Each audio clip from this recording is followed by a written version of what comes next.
Hi everybody, I'm David Weigelt and this is your Silver Tsunami update for Friday, October 21st, 2011. I hope everybody had a great week. We had an interesting e-brief this week covering topics including long-term care coverage as part of the U.S. health bill to boomers delaying downsizing as a result of their adult children moving back home, to data that talks about the housing preferences of leading edge boomers versus trailing edge boomers, how medical centers are making records more mobile and accessible as a result of our aging society. So I encourage you to check that out. The articles that I want to share with you this week, the first one is out of Advertising Age, and it talks about how marketers aim not to pigeonhole older Asian consumers. This article starts off with a real interesting data point, and it says, as Japan's boomers began to retire in 2007,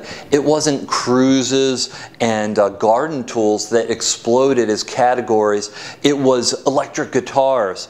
And you know, what we find here is that these Asian countries with larger populations of older consumers, I'm talking about developed countries such as Japan, South Korea, Singapore, they tend to have a more mature approach to reaching a 50-plus consumer.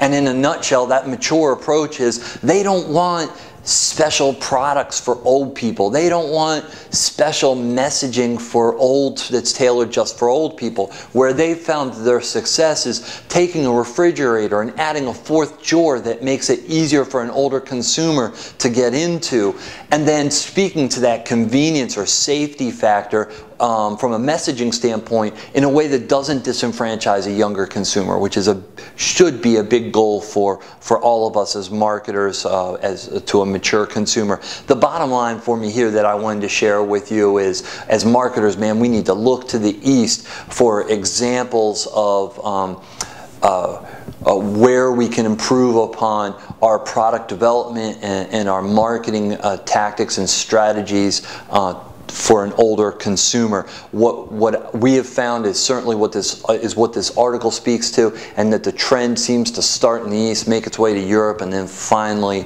to the US. The next article is from the Pittsburgh Post-Gazette, and man, I love that markets like this are starting to cover the age beat and the fact that for the first time in history, I know I say this all the time, but we have more adults over the age of 40 than under.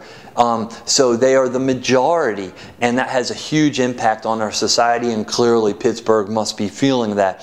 But it starts out with the not so great revelation that you're only as old as you feel. And then I should back up and say the article is about how mindset is key for age-appropriate marketing, and that concept is certainly one that we agree with. But then they go on to talk about the 4 factors that determine how old we really are, that we feel. The first is health, how we feel. The second is appearance, how we look. The third is how engaged we are socially. And then finally, interests and hobbies. So, you know, there's a little there that we can work with, but not a whole lot that we can do with that as marketers.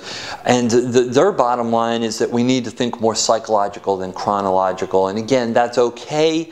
But then, you know, right after that, they go on to talk about ageism and how that's being played out in marketing. And again, that's okay, but it's kind of disjointed. Then they go on to really paint a picture of how ageism plays out in marketing when they interview a retail marketer for Rue21, and this marketer speaks to their name and how it's aspirational for people of all ages, because Rue means street in French, and 21 is, in their words, the age that everyone wants to be.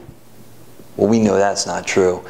So then, you know, they go on to you know, really show you know, this reflects, I think, what most marketers unfortunately don't know, and that is they're surprised that older adults are the fastest growing groups on social media sites, and the fact that they still prefer email as the primary form of communications with brands that they trust. The bottom line for me on this article is that we need to stop thinking so black and white as marketers. It's not just psychological. That's huge and big. We test psychological triggers in every campaign that we deliver. but it is biological as well. From a DNA standpoint, we're all 99.9% the same, and there are certain things that we go through at different seasons of life. So it's not quite that black and white, and we need to stop thinking that way as marketers. Lastly, I've been trying to bring to you some events that I think we all need to be aware of. This one was actually brought to my attention by one of you, and it's the Innovation in Positive Aging Conference that's being hosted by Fielding Graduate University in Los Angeles, California, December 6th through the 9th. And they will have sessions that revolve around creativity, wellness, community and life transitions.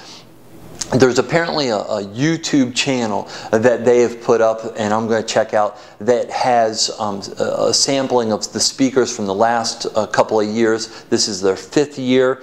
I will make sure to post a link to that on facebook.com/silvertsunami.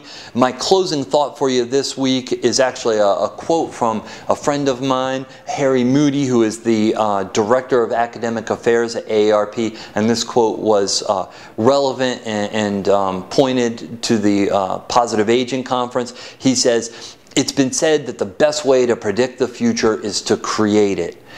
And that is what this conference is beginning to do. Positive aging is the future we want to create. So just further proof that age does equal opportunity. I hope everybody has a great weekend and a productive week. Thanks so much.